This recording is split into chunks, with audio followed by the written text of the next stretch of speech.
Hi guys, I think everyone has heard of white dwarfs, but have you ever seen a white dwarf with your own eyes?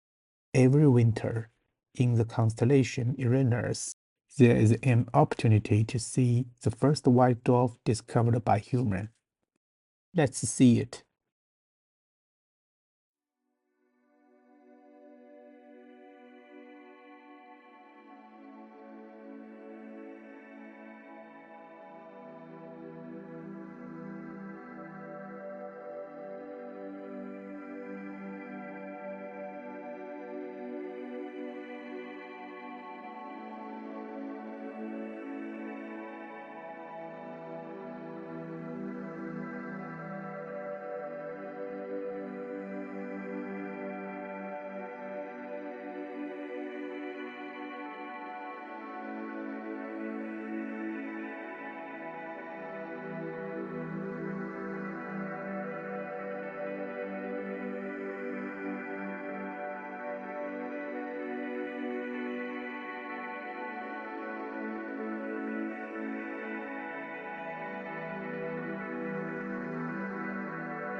It had been well understood by the scientists and philosophers of classical antiquity